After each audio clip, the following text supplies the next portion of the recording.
This is Gerald Johan van Waas and the Educational Channel, related with the book Sound in Form, also in 2 volumes, The Development of the Word and The Application of the Word.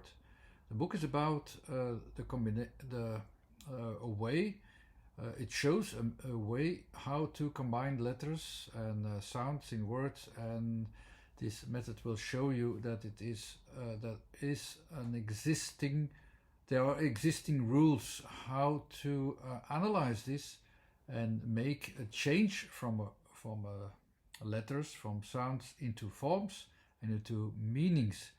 And what the book also says is that all the choices of combinations of letters into words are in fact very much fitting to the words and the intentions that are meant to be expressed in these words.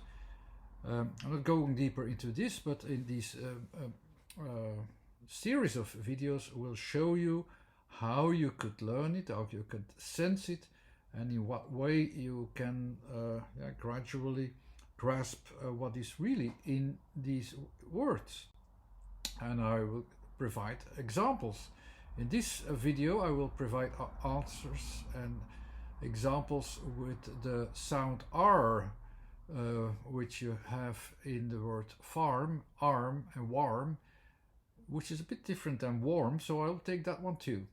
R is a bit strange vocal vowel, I mean. The A is a bit between the O and the A, and it is very different, like for instance the A from bank, which is actually a true reference to the letter A. There's a whole philosophy around that, why this letter is chosen and so on, but that's another chapter. But how shall we present this R form, which is different from the A? And we know already that the O is, when you looked at these videos, the O is always a reference to the environment, the A to the object, and you can show them very simple. The A is somewhere in between. It is information. It gives you some time that it can become, to adjust, to be placed. So it gives you an advantage that you use this sound for words that are information and that are not exactly there at that point, at this point exactly only there. No, it is something that needs has some variations, and within these variations and limits of this movement, which you can already recognize, you will be able to express words with that sound. Let's go with the first example, farm. What will I do to express farm? I will not go immediately like as a checking what the combination of the letters are. In this case, I will immediately make the connection with the farm and express it with the letters as it should be. So I have the F, which is this reference of directions that are a little bit vague, and we try to find direction in a whole series of things that are coming towards us. So let's focus on this F, as if these are the grains on a field. It's a very good example, and we will try to collect it in a series of movements and selections of connections, and then we will process it in the connections and have it processed so that we will have a materialization in the end, so that we will have a farmed result. So basically what is happening in farm is that we have an environment where we make a selection of elements that we can notice there, of which some of them can be selected, will be materialized further, and there will be done something with it, and that will be materialized in the end. So the R is always in time, changing in time, making connections over time, which makes it a bit more complex to design it into a fixed drawing. But if you when I show you this movement, it's more easy to understand. The form there, it is actually this area. If you see that just like a fixed image, it's not saying enough, but you heard the elements, you saw the elements moving, and you know more or less what it is. It is connecting to a selective materialization process. That's what it is. And what is the A? Or the A itself can be an activity, it can be an object, it can be a place. That kind of things can be the A. Now the R here can be somewhere a forming of all these things together. That is actually also what a form is, and that's also recognizable in the sounds. Let's go to the next letter, a word which I have to add because it will be associated with, when you think about farm, you also think about arm. So what is arm then? It doesn't start with a selection. It immediately starts from this environment, the R and the R. And it gets you to a strange kind of connecting points, because the connecting points immediately go towards to a materialization process. So the arm, unfortunately this frame has lost its video for some reason, so I re-recorded this part. With arm I only discovered just one feature which is important. The R already in the vocal sound is giving time to connect and come to something. It is the vague thing that gives you the opportunity to adapt. The R will be the connection, and the M will make this connection complete, so that you have from start to finish a connection which is extending and which is trying to extend its capacities. That's all I discovered so far. For this moment, it is still looking more like an ear than an arm. And so I'm stuck a little bit here, although I know that I made a very good start here. So on the end of the video I will continue and will tell you what is missing, and there I will connect the dots as it should be. Then we have warm. This is more easy. It is you have here the W. This is loose form, and then the area in which we will try to connect, so the area of focus, in which the A part will focus, of course, will connect itself, of course, immediately in a materialization process in the W. So the OAR zones will spread itself into different connecting points, which goes further away, and the M will be will get material around it, so it will materialize itself gradually, so that also the gradual growing of vaguely connecting material, what it is spreading itself, getting stronger, getting more.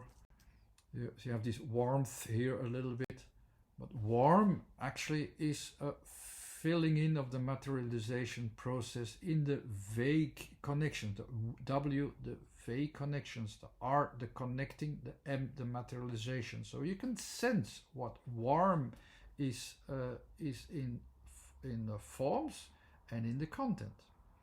A bit different than warm. The O here is only an environment exactly around the W.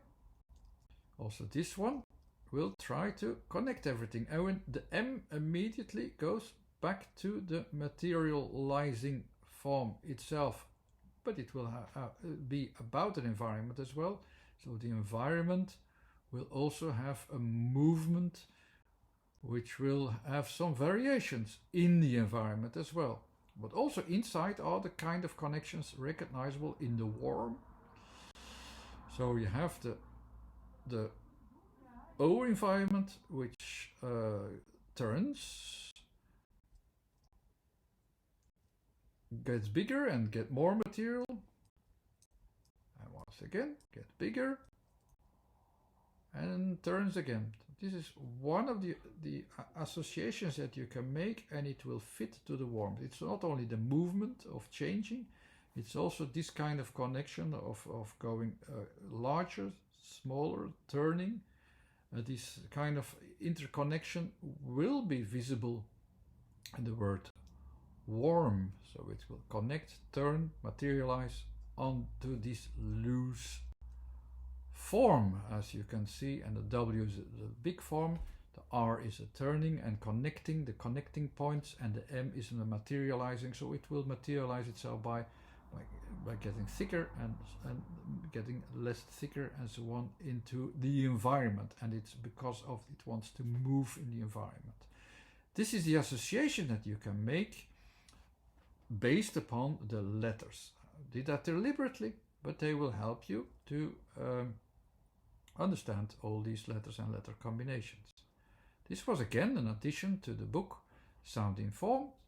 The first volume is also as the development of the word. This is a theory with some examples, and how you have to work with it is better expressed in the development of the word. And then some extra extended relationships can be read in the application of the word. Thanks again for watching. This was Gerald Johan van Waas. There's a website too. Subscribe to the YouTube channel if you want to get some updates and have more examples and instructions. Thanks again. Bye-bye. But ho ho ho. Before we finalize this video, I have to improve actually a little bit the design of arm. I wasn't very happy with it. I was a bit puzzled. I didn't like it very much how it looked like, because the ear, of course we know arm, it looks a bit like a tube kind of arm. It can be used for some of the arms that we know, as it is, like, you know, you can see here there's a tube arm over there where it is, but it's not just an arm, it is a tube arm, a combination of tube and arm, and this is a bit like how I received it. So I have to be a bit more skeptical. I forgot a few extras. Maybe I was leading myself a little bit to what I wanted to see, but there is just a small detail that makes the difference. As you can see, if it doesn't fit 100%, it gives you a feeling like, I don't recognize it. It's not I'm not 100% convinced, and that's what I thought. There is something essential missing in this form. And the essential thing is that the M is always going to the full capacity of materialization. So almost like it's going into the form of a square. Now it's pressed into this form, and it's also just not an form, but more like an L form. So it is more like an arlum. So it's the R is turning around, but it's not really going into a full form of the M. But I will do that. It's a very subtle difference, but it makes a world of difference. So I have to complete the form there to materialize it further, so even more. It has to go into different layers, otherwise it's not like an M. And when it's in different layers, it will also fit to this square orientation where it's filled up. It's full this time, full in and I will get the form like this. It seems like not much of a difference, but here you can sense the arm, and it is also in the connection points, which are materialized as I had before. But it's not just like that. Also the form itself, the formation itself, there you have to feel it. It's also in the form itself, just like in the worm. You have the environment. You comes to it into the environment, but also the thing itself is interconnected with this environment. It also have the same features. It has to have that arm. If I compare it to the real objects that have the term arm, I have here the armchair. It fits perfectly. This arm in the chair fits perfectly with this design of arm. And you have the arm. That's what confused me all the time. The arm, I was expecting a full arm that could go in all directions. it didn't feel very well and it's not correct, so I have to rethink it and go back to it. And this is a learning process just now and then. And okay, now sorry, I showed you something of my learning process. It was also intended as an educational channel that you can learn to do this. So here it is as well. So here I have the connection. The connections is interconnected. It's M, it's materializing itself. The arm itself of the human arm is not going everywhere. It's also have a connection going to the next connection. If we associate the arm, we mostly look at the upper arm. Of course, if we want to have the full arm, we go say no, it's the upper arm and the forearm, and then the hand. So the connections between the 2 points can be measured. If it's just the arm, we don't associate it with the upper arm. It is not the arm. If we say where is the arm, we go to the arm. So this form as the upper arm is also fitting quite well with how the word is expressing actually a connection from one point to another and getting some form, getting a little bit more form. That is what is underlying the word arm. This time, thanks for watching. This was Gerald van Was. Subscribe to the YouTube channel for more instruction videos. Thanks a lot. Bye bye.